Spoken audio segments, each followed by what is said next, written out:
Haya, jambo nyingine, idha haddathta ayuha as-saimu, na pindi utakapozungumza, utakapofanya mazungumzo, idha haddathta ayuha as-saimu, na pindi utakapomzungumzisha, hiyo ndio sahihi zaidi idha haddathta ayuha as-saimu, na pindi utakapomzungumzisha ewe mfungaji, imra'atan, mwanamke, fil hatifi, katika simu, au ghairi dhalika, au isiyokuwa simu. Utapokuwa unaongea na mwanamke kwenye simu, chunga kweli kweli. Sheikh anasema fantabih likalamik, basi zindukana na mazungumzo yako. Maana kuzungumza kwa simu ni faragha, ile ni mazungumzo mnayasikia nyinyi wenyewe wawili, na mazungumzo haya ya simu yameleta balaa kubwa sana. Inaweza ikaachiwa sauti hapo kwenye simu, ukaulizia location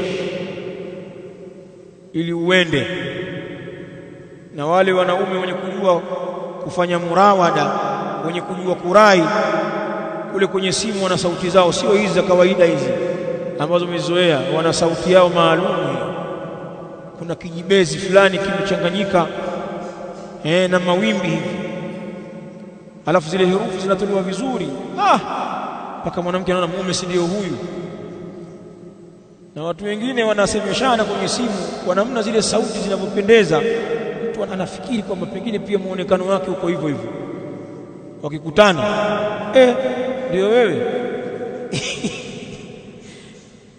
mwambie ndio mimi bwana, wewe basi baba samani uta sura ya kazi, lakini sauti tofauti kabisa. Sasa Sheikh anasema zingatia maneno yako unapoongea na simu, wala yakun fihi itharatun lishahwa, na wala pasipatikane katika hayo maneno kuibua matamanio, au taladhudhu bi sautiha, au pasipatikane kupata ladha kwa sauti yake, ikawa unapata ladha.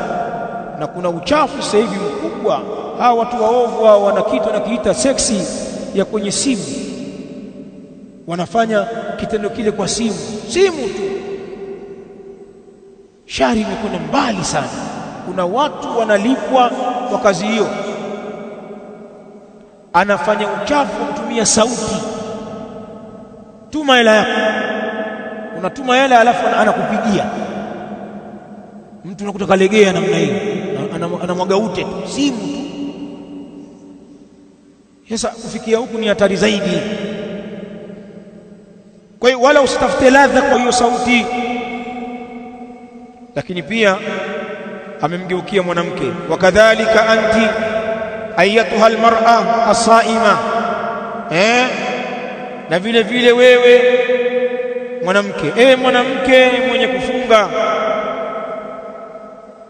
au ghairuha, au mwingine asiyekuwa wewe mwenye kufunga, fala yakun fi kalamiki, basi isipatikane katika mazungumzo yako mwanamke, au istimaiki, au isipatikane katika kusikiliza kwako, taladhudhun, usipatikane kupata ladha, bi sauti rajuli, kwa sauti ya mwanaume, isipatikane hiyo mwanamke anakanywa, au khudu'un fil qawli ma'ahu, au kusipatikane katika mazungumzo yako kulegeza sauti, au khudu'un fil qawli ma'ahu, au kulegeza sauti katika kauli pamoja na huyo mwanaume. Mwanamke unapozungumza usilegeze sauti, wala yakhda'na bil qawl fayatma'a alladhi fi qalbihi marad wa qulna qawlan ma'rufa.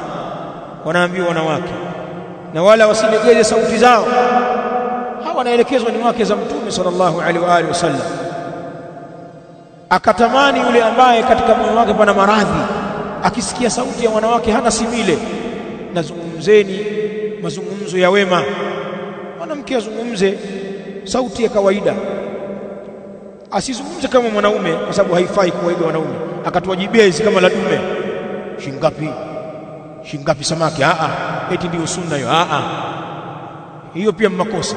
Asizungumze sauti ya kiume na wala asizungumze ile sauti yake ile maalum, sauti ya silaha. Wanawake na sauti yao maalum, asiitumie sauti ile akizungumza na watu wa kando. Lianna hadha kullahu min ar-rafath, kwa sababu jambo hili lote ni katika huo uchafu uliokatazwa. Waqad qala sallallahu alaihi wa alihi wasallam, na kwa hakika amesema mtume sallallahu alaihi wa alihi wasallam, fala yarfuth, asifanye uchafu. Adhim.